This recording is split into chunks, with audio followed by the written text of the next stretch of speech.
you about our journey and how this wonderful filter came to you. Does that sound good? And so you're going to learn a few things tonight about the kinds of questions that you should probably ask about your water filter, and we're even going to do some chemistry, some all sorts of stuff.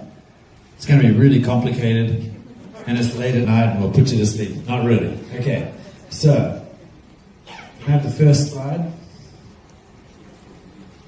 There we go. Okay, it's all about water, isn't it? And it is the one thing that really every human needs in order to have good health. And, I think our instincts can tell us when water is good, right? You don't like it to be kind of murky or brown, but there's nothing better than fresh, pure water getting into your body and rehydrating you. After all, we are about 60% water, right? Next slide. Thank you. All right, so you probably don't live in a place like this, right, where you can walk right up to the waterfall and put your glass in the water and drink. I feel kind of lucky because where I come from, I don't come from there, but I'm living in the mountains of Utah right now. The water really is nice. But as you get lower and closer to sea level, the water has had further to travel, and it's not really quite so nice anymore, right? So it's coming through pipes. Next slide. And into rivers, and you're starting to see the source of your water look more and more like this, right?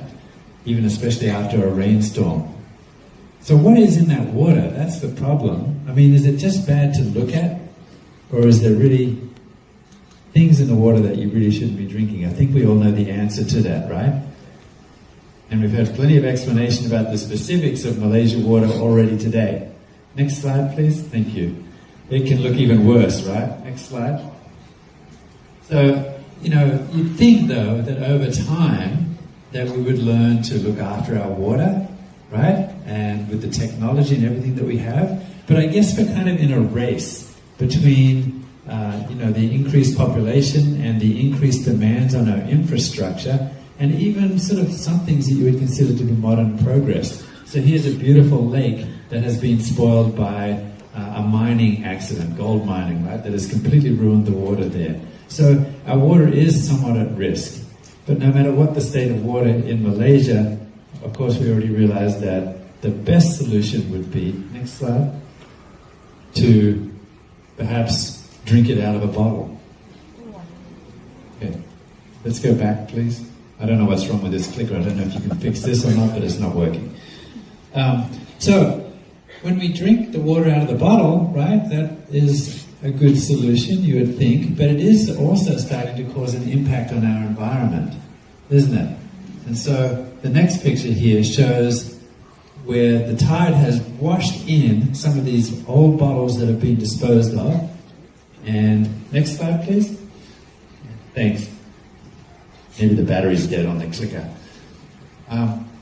And so you see a situation like this. This is not made up, this is real. And in fact, if you can just go to the next slide, the president of Nu Skin was with his family in Hawaii over Christmas and went out to the beach in Hawaii, where the beach is normally pristine, a piece of beach about as wide as this here, where there was plastic all over the beach.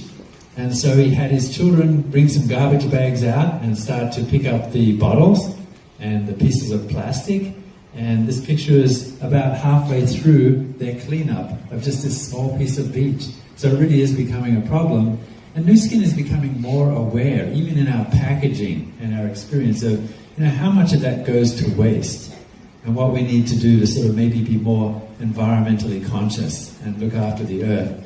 And that is also something that can be contributed to by filtering your own water at home instead of having a bottle everywhere you go and buying these bottles. Okay, next slide. Thanks. So, how many people here boil their water even after it's come out of the filter? Yeah, interesting, isn't it? So you're so conscious about cleaning the water that maybe you don't even quite trust your filter. And so maybe it would be good to trust your filter so much that you feel like, when it comes out of the filter, I don't even need to boil it. And in fact, as you boil the water, what happens if you keep boiling water, right? The level of water goes down. That's what it actually does then is it concentrates anything that may not be good in the water is actually being concentrated so that it's even stronger, right? A thicker brew of whatever it is that you don't want to consume. So boiling will certainly kill the germs and make it safe to drink from that perspective. But it won't necessarily get rid of some other things like lead or some other things, pesticides, pharmaceuticals, things that make their way into your water. All right, next slide. So again, solution is a filter that you have at your home that you can trust so that you don't even need to boil it after you filter the water. Next slide. So I want to share with you a little bit about the journey that we went on as we were tasked with this opportunity to find the perfect technology for filtering water. And, before we even decided what this filter would look like, we had to decide on what it would look like from the inside, what kind of filtration media that we needed to use that would best serve us. So if you're looking for a husband or a wife, do you look for beauty or do you look in the inside? Money. Oh, sure. Sure, it's about the inside. What if you could have both? What if you could have beauty and content on the inside? That would be the best solution, right? But it was important enough that we looked, this is what's really going to give us the pure water, not just the looks. So let's look inside. Next slide. So we built this unit from the inside out because we believe that it's important to be beautiful on the inside, not just on the outside, right? That's what really matters. A lasting relationship is all about the inside. Same is true for water. And there are so many different types of media that you can use to filter water. This is not a new technology, folks. You might even ask, why is Nu Skin doing this? Because everyone has done this before. Do you really think you're going to come up with something new?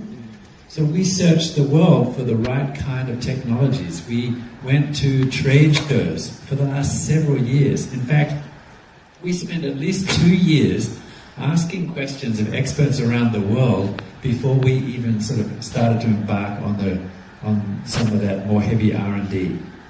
So we were asking experts about what's the best kind of media, what are the best order for those types of media, and what are the implications on human health and on the water flow, all of these different questions that we needed to ask about the inside of the water filter. Next slide. So lots of different types of media available, right? You can see a pleated filter there, you can see carbon, you can see granulated carbon, all sorts of different technologies. Now, are they all the same? Are they all equal? Does the order matter? Do you need one stage in a filter, or do you need 2 or 3 or more? These are all the kinds of questions that we need to ask. Next slide. The other thing is, once we have decided on what kind of media to use, then how do you put that device together? And what we really wanted was a device that didn't take an engineer, next slide, to be able to put it together. We didn't want it to be so complicated, right? So it needed to be something simple now when it comes to the actual device. Next slide. Now, at this point, we were ready to start to order in units from around the world. We looked at units that we thought, yeah, that looks like a pretty good unit, let's order that. This is kind of one of the fun things that I get to do in my job, is I get to spend Dad's money to go and buy all of these fun things on the internet. Who doesn't mind doing that, huh? So this is kind of typical of what you might find when you order things. You'll get, several pieces of this white pipe, and you'll get all sorts of little gadgets and connectors and some tools and maybe a couple of washers, and hope that you put them in the right place. This is real, folks. This is the kind of thing that you would order and be expected to put together. Does that look easy to you? So the first thing that we noticed was that the user experience in water filtration is not a friendly environment. You sort of need to have a plumbing degree or something, or call a plumber, or I don't know, an engineer. Next slide. Another thing was, some of these units actually look quite nice on the outside, but when it's time to change the filter, it really became quite a task. And this is a real model that we looked at, where the first thing that we had to do to replace the filter was to force the cover off, and then we were faced with these 3 different units inside, and we didn't quite know which one was which, but each of them had to be disconnected. And you see each of those points that need to be disconnected are a potential for a leak if you don't get it right. And this is something that you have to do with your water filter for the rest of its life. Your relationship with that filter is, you're stuck with changing all of those things every single time. To the point where, if you have a unit like this, in our interviews with people, mostly, they didn't really quite know when the filter ran out, but were afraid to go and pry that lid off again. So, the filters were probably expired 5 years ago, but they weren't going to go in there again and try to change it. That's not what we wanted, right? Next slide. Here is an example of an actual product that we bought. When we opened the box, that's what we saw.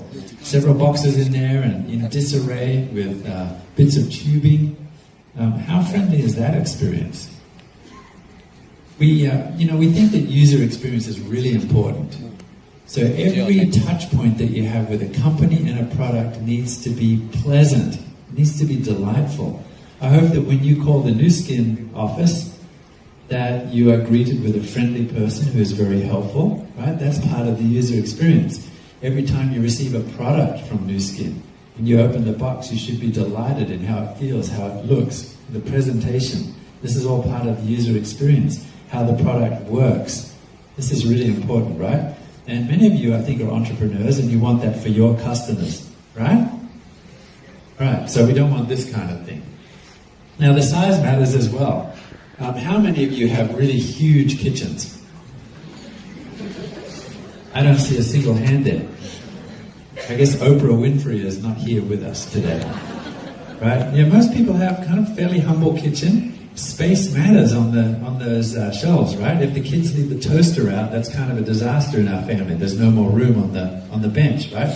So we don't want something that has a huge footprint, and we don't want something to look kind of ugly either, right? We want it to look classy. We want it to look nice. Next slide. And I don't really consider this to be classy.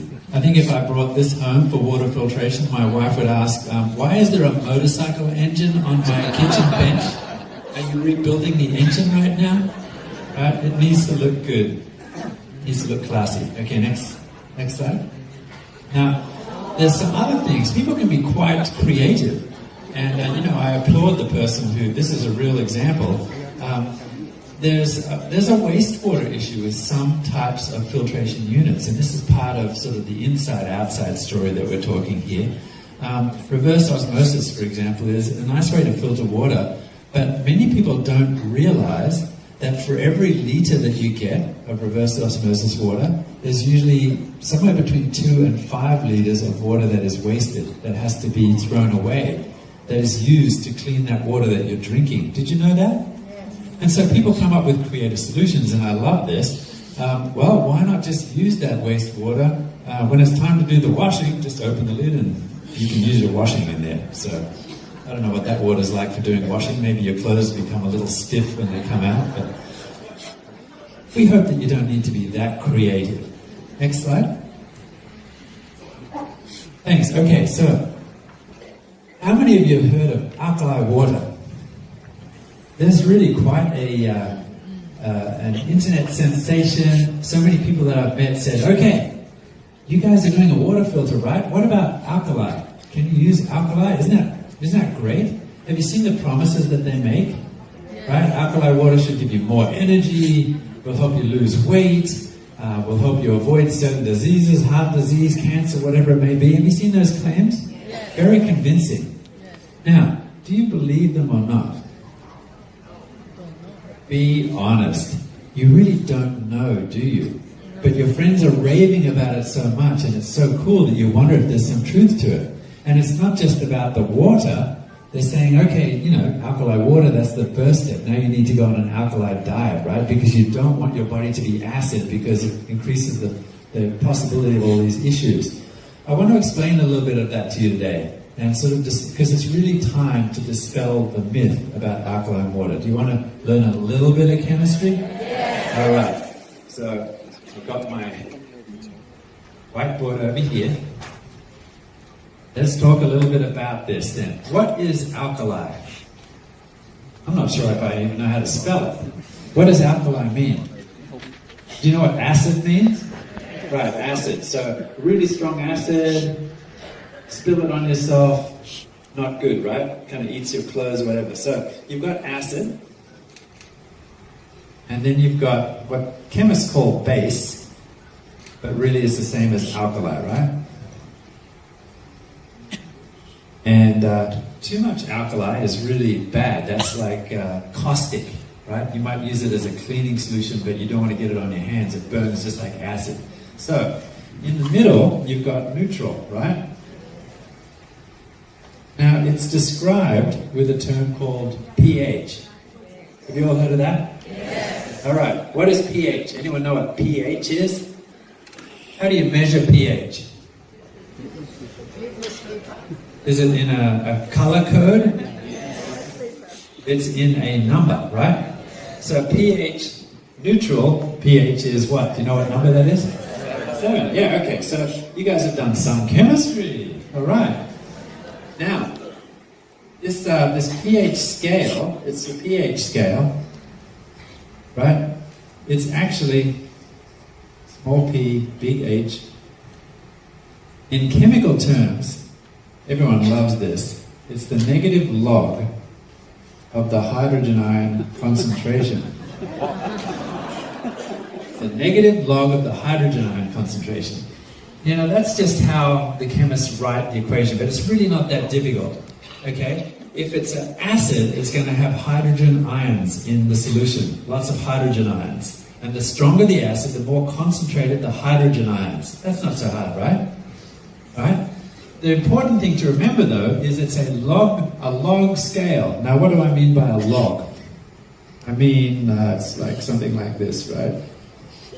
Something that's a log, right? Now, a log really means sort of like multiples, tenfold multiples, right? So all you need to know is, now if I'm going towards acid, what's the next number going to be? 6, right?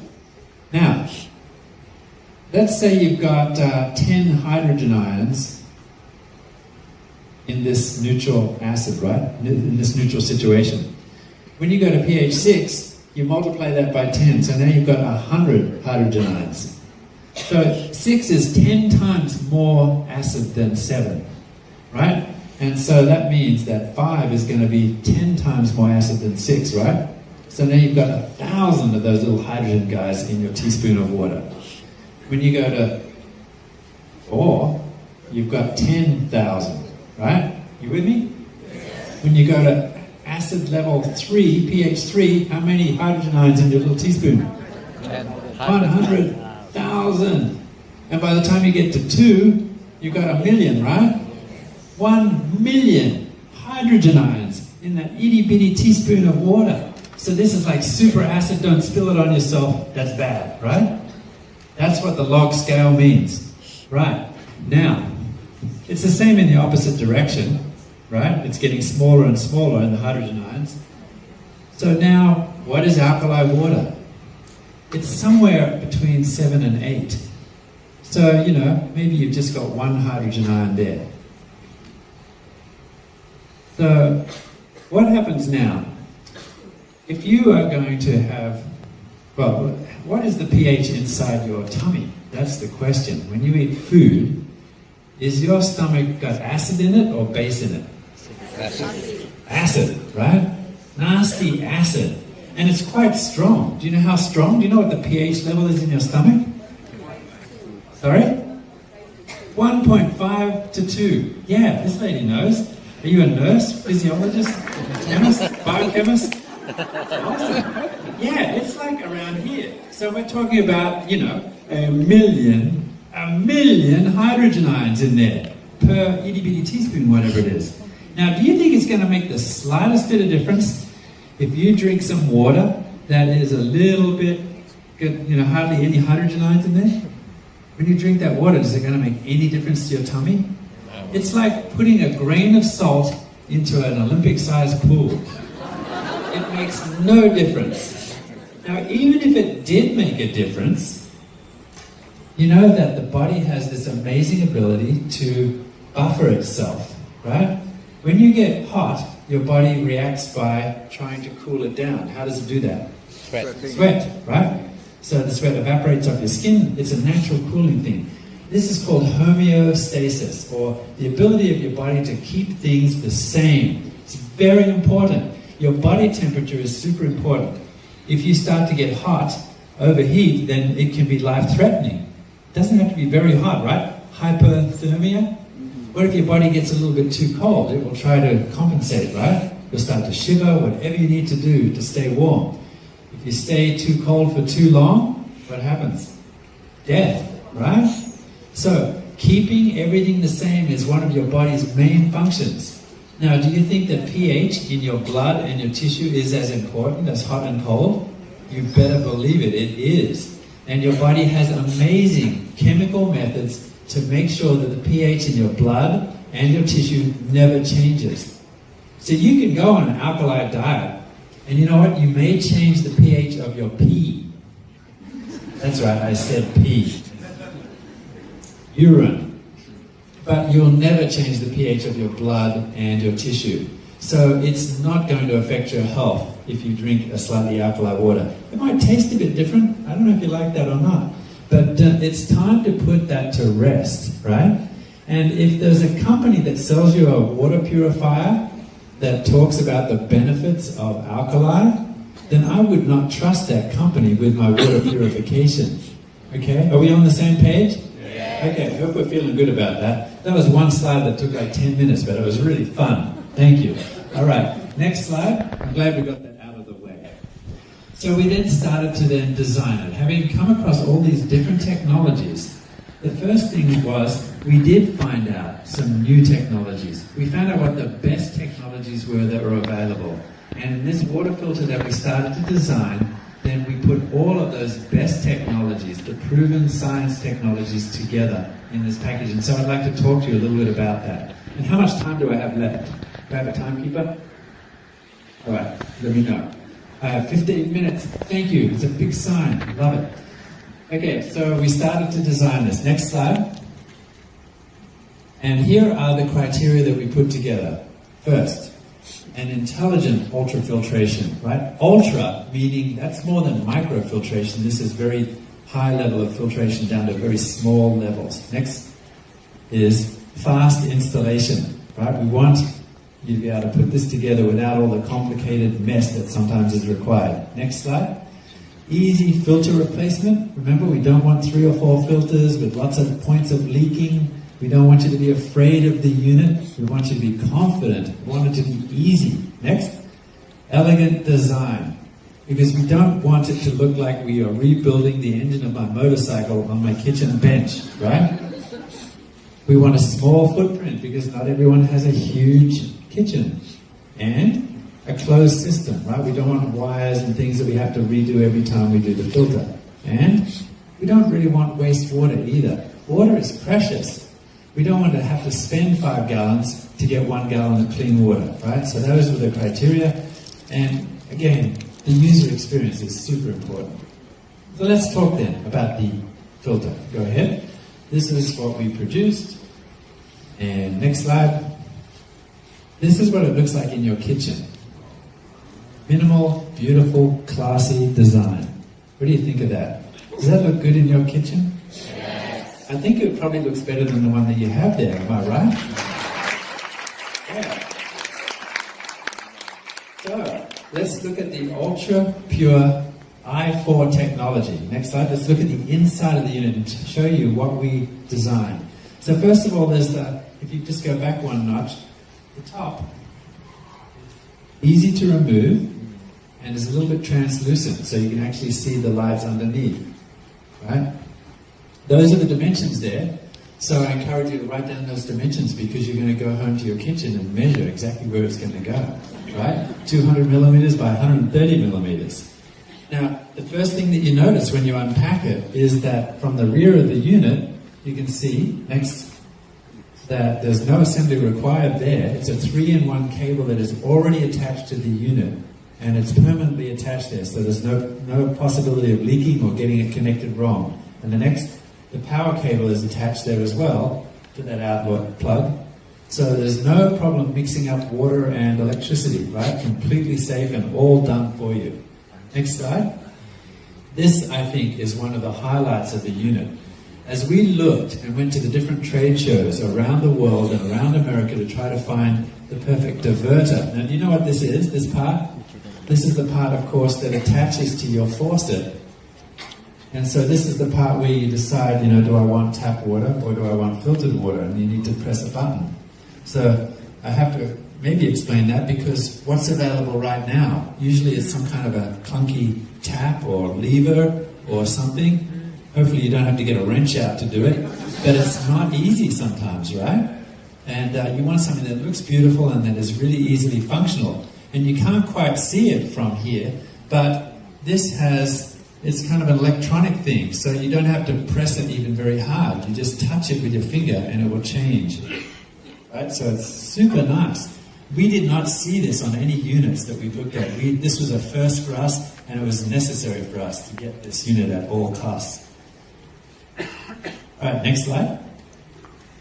Right, now, the hardest part about a filter often is, how do I attach the filter, to my faucet?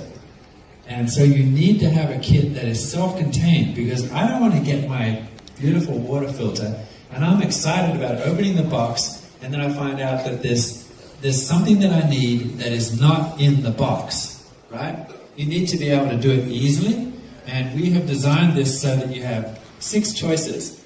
One of these adapters will fit your faucet, never fails. You just find out which is the right adapter, and then you can attach it to your faucet. And the next thing is completely easy, is that you're just going to grab this and snap it onto that adapter. Right, so you're nearly there, and the next step really is just attaching the power, and your unit is done. Right, so easy, simple user experience. Next slide. So let's talk about the power of 3 inside the filter unit itself, right? So that's the design. It's beautiful, it's easy. Does it actually work? What is the technology that we've put inside? Next slide. So, actually I didn't quite get there, did I? There's a filter inside. This is it here. And it's really as easy as 1, 2, right? You just slide it in and do a quarter turn, and there's your filter, it's in. And so every time you need to change the filter, you just wait for that little orange light to go on and tells you that it's time for the filter to be replaced, usually about a year for an average family. Then what do? I'm going to take this out and put in the new one. How easy is that? Yes. All right, next slide. Yeah, no plumbing, no tools. Okay, let's move along. Okay, here's what's inside. Okay, you have a 4-stage filter. And in this one filter here, 3 of those stages exist, right? So, first thing, next slide, is there's a pre-filter. Next, right? It's a polypropylene pleated filter, and this is really the first stage. This is where the water from your faucet first meets the filter. And this is it's in a pleated shape, so it has a really big surface area, and it's able to sort of filter out the worst of things before it gets to the heart of the filter. Now the next part is the compressed carbon block. Now carbon, is really important, because carbon has amazing qualities if it's the right kind of carbon. If it's activated carbon, and it's usually made from coconut husks, turned to carbon, and then treated a certain way with high pressure steam, gives it a huge surface area. So 3 grams, do you know how much 3 grams is? It's about a teaspoon, a little bit less. 3 grams of this black magic stuff, black magic, actually has a surface area about the same as a football field. Wow. Is that not amazing? So 1 kilogram is about 2 million square meters. It's amazing how much surface area this has. And water pushing through this all of the bad stuff from the water is extracted. The odor, the chemicals, the chlorine, the lead, the bacteria, the viruses, the cysts, you name it. This has amazing qualities because these pores are so small and actually able to neutralize and react, right? And hold so much because of the huge surface area. But there are some traps for young players. Okay, a lot of filters have what is called a granulated carbon, right? So just think of thick sort of grains of sand. So they make a granulated active carbon and they pour it in, and then they use that to filter. And that works really quite well. But it is known to have some problems, and it's called channeling. Water always finds the easiest path. You know that, right? And so you get what's called channeling, where the water doesn't actually go through all of the granules, but actually finds its way so that it doesn't have to get filtered. And that will always be a part of a granulated filter. So the next thing then is you need to have a carbon block. And with a carbon block, there are two ways of doing that. The first way is called an extruded carbon block, where you mix it with water and some binders, and then you push it through holes in a machine, and then you shape it to size. Right? Now, these are the things that we learned along the way. The extruded carbon block is not as good as the gold standard, which is the compressed carbon block, where you have a mold and using high pressure, you push the carbon into the mold. That's a much more consistent and a better filtering block. And that's the kind that we use in this I4 technology. Okay, next slide. This is kind of cool and unique that you will not find in a benchtop filter, water filter at all. Okay, this is the PES membrane. Let's have a close-up of that. Next slide. The PES membrane, I'll give that to you in a minute. Sorry, fourth stage, of course, is the light, the UV light. Okay, and that's in this unit right here. And it's a cold cathode UV ray that doesn't need to be replaced, right, for the life of the unit. Now, this is kind of a unique thing, and it's a nice thing. If anything gets through, which it won't, but if it does, right, any bacteria, everything has DNA, and the UV light will completely destroy that, right? So, okay, let's look at a little bit more. I wanted to share with you just in a little more detail. There's the polypropylene pleated pre-filter. Let's just call it P3 for short, shall we? The next stage, the carbon block, and you know now, next, that not all carbon is the same, that you need to have a compressed carbon block, right? So if your friend has a filter, ask him, is it granulated carbon, is it compressed carbon, or extruded? Because really compressed is the way that you need to go. I bet they don't even know. And finally, the PES membrane. Now this is a really cool technology that we actually stole from the reverse osmosis concept. Okay, so this is very unique for ours. Let's have a close-up here. It has these bands that have very, very, very tiny pores in them. And so we had to increase the surface area by making these strands that look a little bit like the loops that are found in your kidneys, right? That are really, really good at filtering. And let's have a look at a cross-section of that. You find a huge surface area, very, very small pore size, and this is really where the ultrafiltration comes in. So after that, a magic of the carbon block, now it has to go through this barrier before it finally gets out of the filter and into your glass. Okay, this is amazing technology. And the order of this technology really does make the machine. Next slide.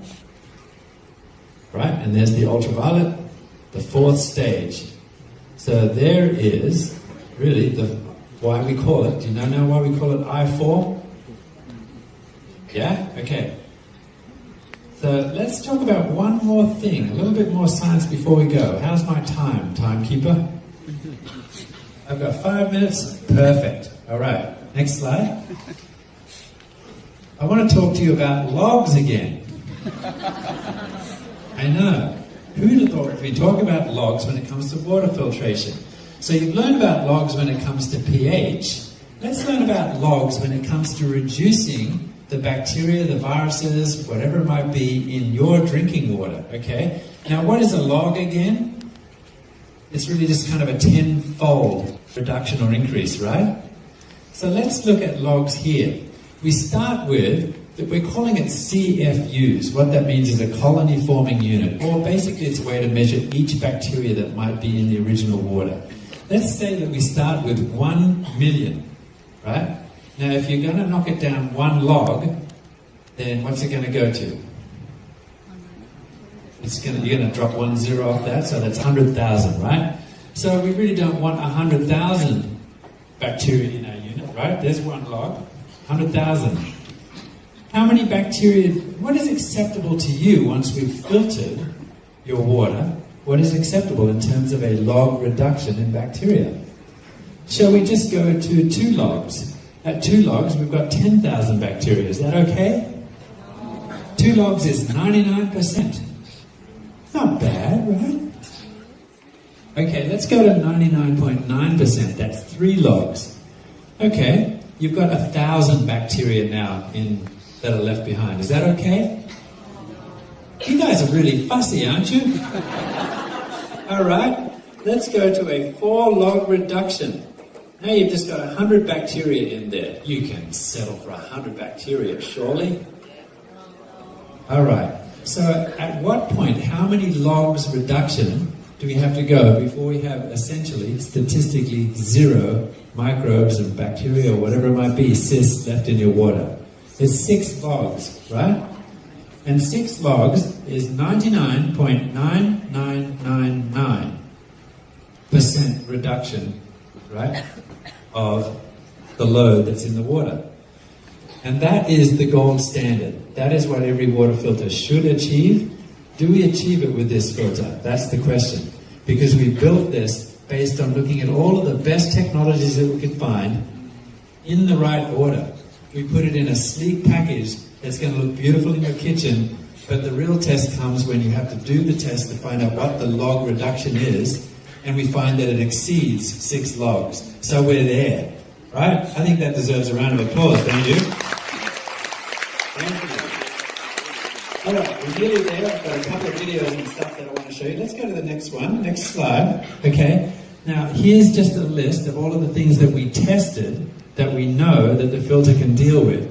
You'll notice endotoxins, bacterial, virus, cysts, all sorts of things. Particulates of certain sizes were tested, chemical reduction, spores, turbidity.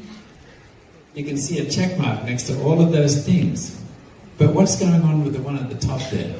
That one didn't work. Dissolved salts. Oh, okay, that's good, right? Yeah, those dissolved salts, things like calcium, magnesium, things that are in your water, those are good for you. And those actually help make the water taste good. So you don't want to get rid of those. So the filter is working really nicely. Let's look at a couple of videos that show how some of these things work. We're going to look at turbidity, and then we're going to look at chlorine. Okay, first video, please.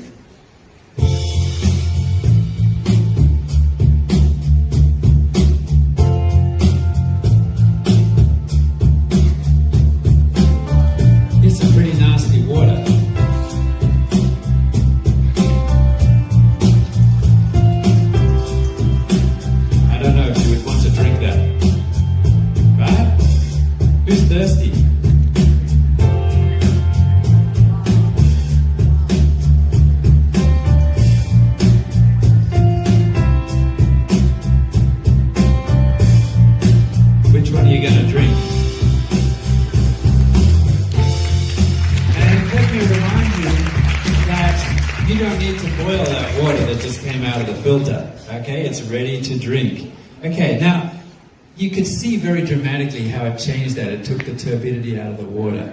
But there are things in the water that you can't see that still are not necessarily good for you. And one of them is chlorine. Now chlorine is wonderful for cleaning swimming pools, right? And hot tubs. But I don't know if I would drink the swimming pool water or the hot tub water, right? And it's not bad. It's not going to hurt you too bad to drink it. But it doesn't taste good. And it does have an impact on your body, right? For example, what we are learning, one of the cutting-edge areas of science right now, is the impact that the friendly microbes have that are in your body on your whole gastrointestinal tract. Right? We have this symbiotic relationship with the friendly bacteria in the GI tract. And it turns out that drinking water that still has chlorine in it can actually impact that healthy population of bacteria that are in your GI tract. So that's another thing, for taste and also for your health. Once chlorine has done its job, maybe it's a good idea to get it out of there. So this next video will show you just quickly a test that we can do to show, does the i4 Ultra Pure technology remove chlorine from your water at the tap? Let's look at the next video.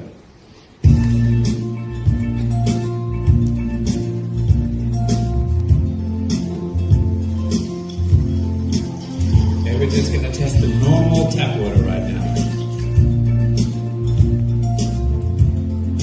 This is an indicator that will turn pink if there's any chlorine in the water. Okay, that's chlorine in the water. That's very typical of Malaysia tap water. Now we're going to touch the filtration side.